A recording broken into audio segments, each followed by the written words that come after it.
Birав zi tajribai rozgor bahra bigir ki bahri dafi havodis turo ba kor oyad. Tashakuri ziyod janobe این پارچه از اشعار رودکی را کاردار سفارت آمریکا در تاجیکستان کوین کوورت در دهه 50 زادگاه رودکی که مرقدش هم اینجاست قرائت نمود.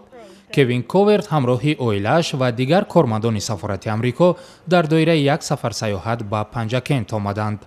آنها را در این سفر کارمندان کمیته رشد سیاحی هم همراهی کردند.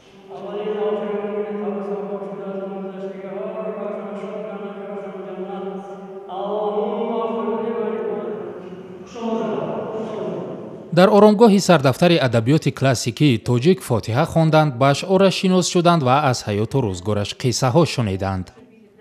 السلام علیکم، من خیلی شدم که به اینجا اومدم.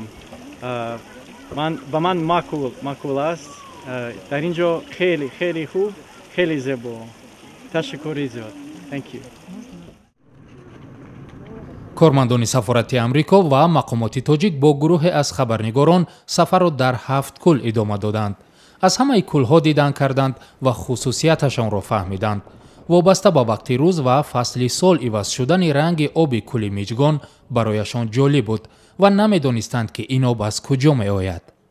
در اینجا طبیعت بسیار خوب، بسیار زیبا.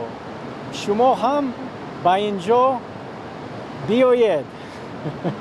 و من معقول است. 7 کل بسیار زیبا، بسیار خوب. این کولی چورم و این ذخیره ناتکراری تاجیکستان می باشد. امسال من خیلی خرسند شدم چون که امسال سالی رشدی سیاحی و هنرهای مردمی و من فکر می کنم که تاجیکستان در این ساحه مهم بسیار امکانات ها دارد. میان کل ششم و هفتم مهمان ساکنان دهه مرغزار شدند. این دهه در بلندی 2500 متر از سطح بر جایگیر است و ساکنانش هم همگی هنرمندند. کوهستان کار نیست، من کار میکنیم. کوهستان علف نیست، انگار نیست. که نیست، جاب نیست چی میگه؟ جیمپر مبافیم، من چای خالتم گرزونیم، گل بدوزیم. $500 میگیرن یک گلی میشه. Для молитвы они держали огонь вот в парадных помещениях или где они спали. کوین کوورت با همراهانش سفرشان را با سیاحت تاریخی ادامه دادند. با پنجکент قدیم یا کهن رفتند. شهری که به قول باستانشناسان تاریخ 1500 ساله دارد. به حیات سوقدیان قدیم شناس شدند. Это не только сокровище для Панджикента, это мировое сокровище. Это вы сохранили, это вы в течение 50 лет своими руками приготовили нам всем этот подарок. А мы очень благодарны.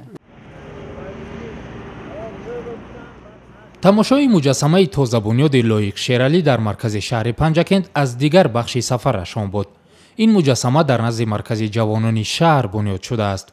در مرکز جوانان نمایش هنرهای مردمی را تماشا کردند.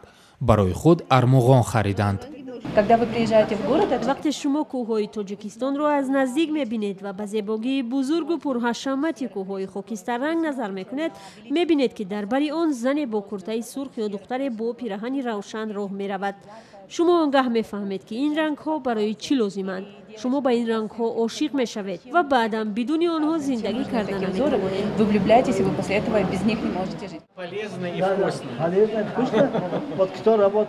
سفر سیاحت کارمندان سفارت آمریکا با چشیدن طعم می پنجکent به انجام رسید.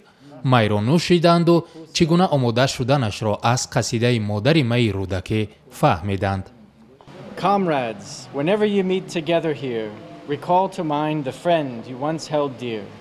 And when the wine cups reach his vacant seat, spill a few drops, his thirsty dust to cheer.